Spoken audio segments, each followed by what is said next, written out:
Olá, boa noite. Foi adiada mais uma vez hoje na Assembleia Legislativa do Amazonas a formação dos integrantes da CPI do diesel para investigar uma denúncia de desvio de combustível com isenção de ICMS por parte das empresas do transporte coletivo de Manaus. Deputados da oposição dizem que membros do Legislativo estão recuando de abrir a CPI para favorecer empresários. A CPI, Comissão Parlamentar de Inquérito, deve investigar a suposta venda irregular no transporte público de excedente do óleo diesel que era comprado com isenção do Imposto sobre Circulação de Mercadorias e Serviços, ICMS, no Estado. Mas o início dos trabalhos pelos deputados estaduais ainda está indefinido, de acordo com os parlamentares da base de oposição.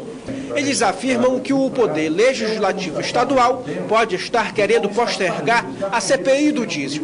Nós temos, na verdade, um poder muito grande de decisão na mão do presidente. O que para ele pode ser um prazo razoável, para nós não é. A CPI já deveria ter sido aberta, já deveria ter sido instalada, aliás, e já deveria estar trabalhando. Não há nenhum motivo para deixar de instalar a CPI. Não é necessário consultar a Procuradoria, nem Comissão de Constituição e Justiça. Isso já está decidido juridicamente pelo Supremo Tribunal Federal e nem é válida a retirada de nenhuma assinatura daqueles que assinaram o documento após o seu protocolo junto à mesa diretora. A instalação da CPI teve hoje o segundo adiamento na Assembleia Legislativa. Mais uma vez, a mesa diretora está protelando esse assunto com o objetivo claro de tentar assediar deputados para retirar a assinatura, com o objetivo claro de inviabilizar a CPI. E é impossível que a única casa legislativa do Brasil onde é proibido fazer CPI seja aqui no Amazonas. Isso é inconstitucional e é uma afronta aos direitos da população. O presidente da Casa, deputado Davi Almeida, não foi localizado no plenário para falar sobre o assunto. Na semana passada, ele não teria recebido a tempo da Comissão de Constituição e Justiça o documento com a aprovação do pedido de abertura da CPI, após anunciar que a abertura aconteceria. A presidência precisa convocar os líderes partidários para a indicação dos nomes dos parlamentares que deverão estar à frente da investigação. Um instrumento para a gente investigar uma denúncia gravíssima de que algumas empresas teriam se aproveitado da subvenção dada pelo governo do Estado com a aprovação desta Assembleia do óleo diesel para burlar, para fraudar e para se beneficiar, ao invés de repassar isso para o custo da passagem, para o sistema funcionar de uma maneira mais barata e mais sustentável. Então isso é muito sério, nós temos que investigar. No dia 30 de março, a Superintendência Municipal de Transportes Urbanos abriu uma sindicância com prazo de 30 dias, prorrogáveis por mais 30, para apurar a mesma denúncia. A Secretaria de Estado de Fazenda detectou a compra de 600 mil litros de óleo diesel a menos no mês de fevereiro desse ano, comparado ao mesmo mês de anos anteriores, pelas empresas de ônibus do transporte coletivo. Isso seria um indicativo de desvio, segundo a Cefaz. 8 pessoas ficaram feridas após um acidente com 2 ônibus do transporte coletivo de Manaus dentro do Terminal 3, na Cidade Nova, na zona norte da capital. De acordo com o Manaus Trans, o acidente aconteceu por volta das 7h50 da manhã de hoje. Entre as vítimas que foram atendidas por ambulâncias do SAMU estavam uma mulher de 22 anos, grávida, e um idoso de 60 anos. De acordo com a Secretaria Municipal de Saúde, todas as vítimas tiveram apenas ferimentos leves. Crianças e adolescentes que vivem em abrigos públicos de Manaus começaram a ser ouvidas em audiências promovidas pela Justiça na manhã de hoje. A ação foi na Aldeia Infantil SOS Brasil. A Aldeia Infantil SOS Brasil faz parte de um projeto de acolhimento alternativo de crianças em situação de abandono ou de violência. Na sala, as audiências concentradas são realizadas para analisar cada situação para que a Justiça decida sobre a necessidade de manutenção do acolhimento ou não e as melhores alternativas para os casos em que a permanência no abrigo seja necessária. Existe uma fase inicial em que a equipe técnica aqui do acolhimento faz a visita domiciliar em busca de parentes que possam assumir a responsabilidade sobre aquela criança que está acolhida. E no mesmo momento também fazer um relatório que vai orientar esse momento agora da Justiça. As audiências serão realizadas em 10 instituições para 187 crianças e adolescentes. Na aldeia SOS Brasil, há cerca de 35 crianças e 18 processos de medidas de proteção infantil. As crianças que chegam para morar são crianças que vêm mediante uma guia do CNJ preenchido pela Vara da Infância e pelo MP e determinando exatamente por que saiu da família para passar aqui um tempo provisório, excepcional, enquanto a nossa equipe vai trabalhar com a rede para a criança voltar para casa, porque é um direito humano viver com seus pais. A participação da Defensoria Pública no estado do Amazonas nesta ação faz parte de uma programação maior nesse mês de maio, quando todas as defensorias públicas de todo o Brasil lançam a campanha nacional de 2017 com o tema Família Afetiva. A campanha tem o intuito de mostrar que a família afetiva é quando o afeto se torna o elemento fundamental na formação familiar. Porque a maioria das pessoas que se inscrevem para adotar estão em busca de um filho ideal e não de uma criança real. Então, elas querem uma criança branca, loura, saudável, que preencha as expectativas dela. E aí a gente sempre pergunta, e se você ficar grávida e nascer um filho seu doente, o que você vai fazer? No Amazonas, há cerca de 60 crianças e adolescentes incluídas no cadastro aguardando a adoção e aproximadamente 120 pretendentes. Tem aqueles que ainda passam por processo de destituição do poder familiar e que, por este motivo, ainda não constam no cadastro. O Estatuto da Criança e Adolescente diz que nós devemos priorizar, nesses casos, a permanência dessa criança e desse adolescente no seio familiar. Quando não é possível, quando nós verificamos que realmente aquela família não tem estrutura, nem emocional, nem condições de receber, de ter uma família, de formar uma família, de proporcionar para o adolescente que já veio de uma situação de vulnerabilidade, porque já foi abandonado, ou então já sofreu algum tipo de risco social, aí sim nós colocaremos essa criança ou adolescente numa família substituta. No primeiro trimestre de 2017, a Defensoria Pública Especializada da Infância e Juventude Civil contabiliza 28 adoções, sendo 10 unilaterais, 8 através do Cadastro Nacional de Adoção e 10 por vínculo. A fila só existe porque a demanda não fecha, não casa com a oferta. Porque nós não temos crianças ideais, nós temos crianças reais. E a demora, a gente deve pensar o seguinte: uma gravidez natural, ela leva 9 meses para acontecer. Por que a adoção tem que ser em 10 minutos? A comissão mista que avalia a medida provisória 757, que cria 2 taxas em favor da SUFRAMA, cancelou a reunião programada para hoje com membros, por conta de divergências entre membros da bancada amazonense.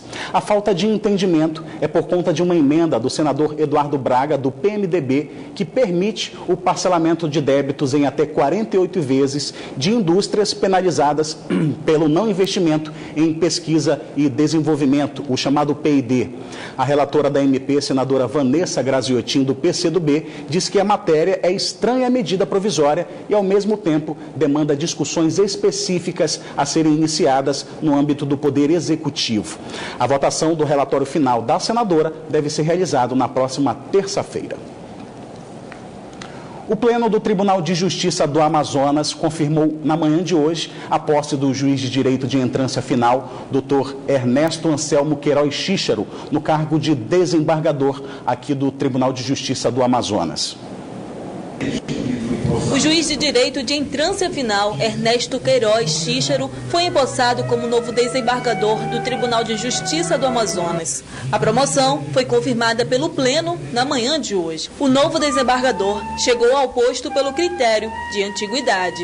Vem pelo critério da antiguidade, mas é um desembargador, foi um juiz que caracterizou pela discrição, pela correção nas suas decisões e, portanto, é alguém que vai compor muito bem esse colegiado. Que tem uma experiência, larga experiência no interior, uma grande experiência em todas as varas por onde passou aqui na capital. Portanto, será um desembargador de grande qualidade que vai se somar aos outros igualmente de qualidade que já tem na Corte Superior de Justiça do nosso estado. Porque ele já vem de uma carreira bastante sólida como juiz e agora deságua no máximo da carreira no estado, que é a desembargadoria. Ernesto Xíxaro atua como magistrado há mais de 23 anos. Ele vinha trabalhando como juiz, convocado para atuar como desembargador desde o dia 17 de fevereiro deste ano. Essa elevação do cargo de desembargador com, sobretudo, um senso muito apurado de responsabilidade, de uma nova missão que a gente tem que se empenhar muito mais do que já se empenhava no primeiro grau. Com a posse de Ernesto, restam apenas 3 das 7 novas vagas para desembargador criadas na Corte Amazonense. Isso vai depender de arrecadação do Estado e de fatores econômicos agora. Né? Agora, a da OAB, com certeza, só ano que vem. Mais de 3 toneladas de pescado ilegal foram apreendidos na manhã de hoje na capital pelo Comando de Policiamento Ambiental no porto da Manaus Moderna. Segundo o comando, o pescado saiu do município de Fonte Boa, no interior do Amazonas, e teria como destino final Santarém, no estado do Pará. Foi constatado que o documento da carga era falso. A ocorrência foi encaminhada à Delegacia Especializada em Crimes contra o Meio Ambiente e Urbanismo. Foi divulgado na manhã de hoje pelo Serviço Geológico do Brasil o segundo alerta de cheia para Manaus. A previsão de uma grande cheia foi mantida e a Defesa Civil Municipal pode decretar situação de emergência ainda este mês, aqui na capital. No bairro Educandos, na orla da capital, é possível ver o acúmulo de lixo na água e o aparecimento de animais como jacaré. São sinais da cheia do rio somados a ações humanas. E a enchente desse ano poderá atingir 15 bairros na capital amazonense. Com o nível do Rio Negro chegando a 29 metros, em determinadas áreas de Manaus, os moradores já começam a sofrer com as inundações. Atualmente, o nível do rio é de pouco mais de 28 metros, mas ele deve atingir os 29 metros neste mês de maio. O segundo alerta de cheia foi divulgado na manhã de hoje na sede do Serviço Geológico do Brasil, na capital, e mantém a previsão de enchente grande. A nossa previsão em relação é bem parecido com o que a gente alertou no último evento. A gente desceu só 10 centímetros em relação à previsão. A gente espera que atinja sim a cota de inundação, que é 29 metros, então tem que ter bastante atenção em relação a isso. Não só importa se atingir a de 2012, né? Mas se chegar próximo já é bastante impactante em relação à população ribeirinha, em relação à população que está ali próxima dos rios. Os dados partem de uma rede de monitoramento hidrológico. A cota máxima pode ser atingida até meados do mês de junho. As estimativas são importantes ainda para a Defesa Civil, que elabora planos para atuar durante as enchentes na região. A Defesa Civil Municipal já até se prepara diante da previsão que deve levar a capital a decretar situação de emergência em breve. Pela sequência aí que a gente está tendo na previsão, a gente vai ter que decretar a situação de emergência, que é acima da cota de 29, para que a gente possa fazer os nossos atendimentos mais imediatos de resposta a essas comunidades que serão afetadas. Nesta terça-feira, também foram divulgados os dados sobre as ocorrências de chuva, que aumentam a subida das águas. Se a condição é de preocupação atual, né, ela deve permanecer ainda, pelo menos durante esse espaço de tempo em que vai reduzir a precipitação sobre as calhas, né, dos principais rios da margem direita, né, e a manifestação dessa redução nas calhas dos rios. No Amazonas, 6 municípios, a maioria na calha do rio Juruá, estão em situação de emergência por conta da enchente e aproximadamente 10 mil famílias já foram afetadas.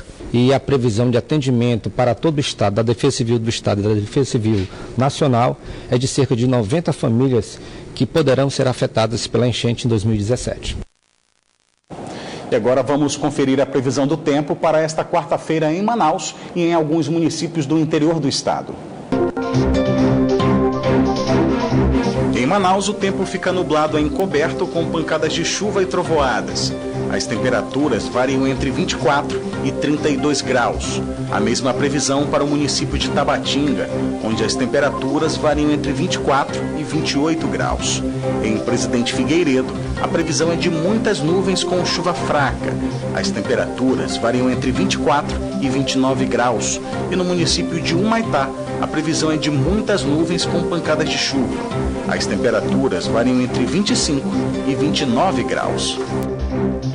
Na manhã de hoje, um grupo de pessoas fez um protesto em frente à sede da Suzam, a Secretaria Estadual de Saúde, localizada na Avenida André Araújo, bairro Aleixo, na zona centro-sul de Manaus.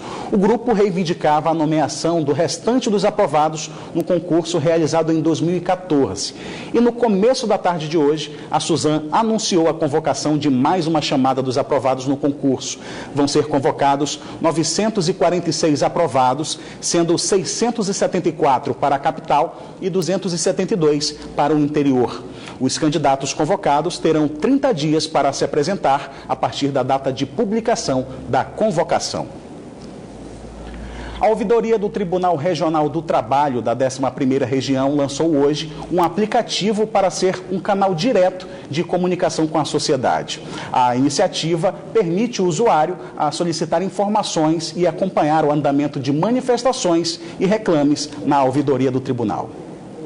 A partir de agora, o novo sistema vai permitir o acompanhamento do status das manifestações feitas pelos usuários. Para a presidente do Tribunal Regional do Trabalho da 11ª Região, o aplicativo é um canal direto de comunicação para aproximar a população. De facilitar o acesso de todo cidadão, principalmente das pessoas que têm processo na Justiça do Trabalho, que nós chamamos de jurisdicionados, e ele tem um acesso bem mais fácil através da ouvidoria, porque o contato pode ser por telefone, pode ser por e-mail, pessoal. Para fazer reclamação, elogio ou solicitação de informação, o usuário deverá preencher um formulário que estará disponível no site do Tribunal Regional do Trabalho da 11ª Região ou pelo aplicativo. A partir daí, será gerado um número de protocolo com o qual o usuário deverá acompanhar o passo a passo de suas manifestações. O usuário poderá acompanhar se seu status estará em andamento, encaminhado ao setor, analisado pelo setor e concluído. O download do sistema é gratuito e é possível ainda acompanhar as notícias da ouvidoria e uma lista com perguntas e respostas para tirar dúvidas dos usuários. A ideia em Facebook, WhatsApp, Twitter, é deixar o TRT antenado com a questão mais avançada em relação à tecnologia. Durante o lançamento do aplicativo, as metas para 2017 e 2018 do órgão foram apresentadas. A ideia da ouvidoria lançou as metas de expandir a questão da ouvidoria, ser mais célere na questão de realizar audiências, sentenças, ser mais célere na questão da prestação jurisdicional e também, a mais importante, a principal, é a gente expandir e levar o TRT aos mais longe rincões, de modo que toda a sociedade tenha acesso à ouvidoria e ao Tribunal Regional do Trabalho. O programa Justiça Itinerante está na Delegacia Especializada em Crimes contra a Mulher, no bairro Cidade de Deus, zona norte de Manaus. A ação faz parte da comemoração do Dia das Mães e vai atender cerca de 5.000 pessoas, principalmente mulheres. Os serviços começaram hoje. E no início da manhã já tinha gente esperando na fila para ser atendido. A dona Maria José não perdeu tempo e veio tentar a solução de um problema que há 2 anos ela quer resolver. Porque eu quero me divorciar do meu esposo. Faz tempo que eu corro atrás, né? Que eu fui na defensoria ali no São José e não consegui. E aí hoje estou aqui, me informaram que o ônibus ia estar aqui, né? Lá da delegacia, e eu vim. A Justiça Itinerante lançou a campanha Dia das Mães com Justiça, para atender gratuitamente todo tipo de público, mas principalmente as mulheres. O atendimento é realizado na Delegacia Especializada em Crimes contra a Mulher, localizada no bairro Cidade de Deus, na Zona Norte. Aqui, as pessoas vão poder resolver assuntos relacionados às questões civis e de família, como pensão alimentícia, guarda dos filhos, direito de visitação, separação, divórcio. E a Justiça Itinerante não faz só esses trabalhos, ela também trabalha com os problemas civis de vizinhos e também do consumidor. E outros problemas também de pequenas causas. Nesta quarta e quinta-feira, a Defensoria Pública do Estado vai fazer um atendimento especializado para a população. A Defensoria Pública ela vai ficar somente nos casos familiares, que é também divórcio, separação de corpos, partilha de bens, direito de visitação, reconhecimento de paternidade, certidão de nascimento de crianças que nunca foram registradas, né? Todo esse trabalho de família, a Defensoria Pública estará aqui fazendo. Os atendimentos começam às 8 horas da manhã e terminam às 14 horas. A Justiça Itinerante vai oferecer os serviços até o dia 2 de junho. A expectativa é que 5.000 pessoas sejam atendidas durante todo o período da ação. A Justiça Federal realiza amanhã uma nova audiência para ouvir as testemunhas de acusação da Operação Maus Caminhos. Nesta quarta-feira estão agendados os depoimentos de três testemunhas por videoconferência. À tarde, devem ser ouvidas outras 4 testemunhas. Ao todo, 16 pessoas são acusadas de integrar uma organização criminosa que teria desviado mais de 100 milhões de reais da saúde do Amazonas. A seleção brasileira de vôlei masculino vai enfrentar os Estados Unidos no dia 15 de agosto aqui em Manaus. Mas antes dos homens, as meninas da seleção brasileira de vôlei fazem um amistoso também aqui em Manaus contra a República Dominicana, já no dia próximo 30 de maio. Os ingressos começam a ser vendidos na semana que vem. A Arena Amadeu Teixeira será mais uma vez palco de grandes duelos do vôlei, mas dessa vez são as seleções brasileira masculina e feminina. O anúncio foi feito agora à tarde pela Confederação Brasileira de Vôlei durante uma coletiva de imprensa que contou com a presença da Federação Amazonense de Vôlei e da Secretaria Estadual de Esportes, que articularam juntas a vinda dos amistosos para Manaus. Para a gente é um ano maravilhoso para o voleibol nacional em Manaus, como forma de incentivar cada vez mais a prática do voleibol, para que o nosso esporte possa crescer cada vez mais e quem sabe no futuro próximo ter um time na Superliga de Vôlei. No dia 30 de maio, o Brasil de Fabiana, Sheila e Dani Lins enfrenta a República Dominicana no jogo amistoso que vai servir de preparação para a Liga Mundial. No dia 15 de agosto, as potências do vôlei masculino mundial desembarcam na capital amazonense. O Brasil vai fazer uma partida amistosa contra os Estados Unidos. É a promessa de uma grande partida. É um adversário que a gente tem que estar sempre de olho, né? E a gente está sempre jogando com eles. Acho isso é importante, um adversário de renome, um adversário que nos traz progresso, que nos traz andar para frente. Em novembro é a vez do Circuito Nacional de Vôlei de Praia chegar a Manaus. A nossa equipe vai tentar fazer o que for possível, até o impossível, para que realmente aconteçam com sucesso e que a gente possa, em 2018, repetir dobrado isso, com boas perspectivas de grandes jogos de voleibol dentro do estado do Amazonas. Os ingressos para assistir o jogo da seleção feminina no dia 30 de maio começam a ser vendidos na semana que vem. O Detran Amazonas abriu hoje no município de Iranduba, na região metropolitana, a campanha educativa Maio Amarelo.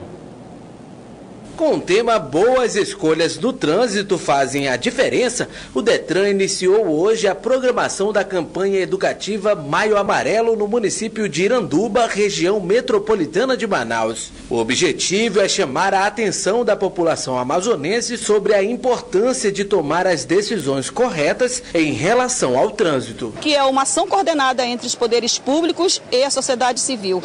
Ele visa, sobretudo, a preservação das vidas, das pessoas que são usuários do trânsito. O município de Iranduba foi escolhido para abrir a campanha porque possui um dos trânsitos mais desestruturados do estado.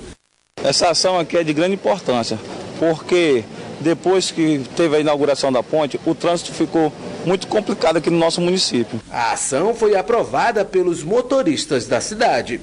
Está sendo muito bom aqui para o município, porque o município está precisando melhorar bastante a questão de trânsito aqui. A nossa cidade precisa mesmo dessa boa educação, porque como uma cidade da área metropolitana, nós estamos crescendo. O Band Cidade fica por aqui, mas continua na internet, onde você pode acompanhar outras notícias nas redes sociais Facebook e Twitter da Band Amazonas. E para rever nossas reportagens, acesse o youtube.com/Band Amazonas e clique no link Vídeos. Você também pode enviar sugestão de reportagens para o nosso WhatsApp. O número é o 99205-1478. Fique agora com o programa do horário eleitoral e em seguida tem as principais notícias do dia no Brasil e no mundo com o Jornal da Band. Uma boa noite para você e até amanhã.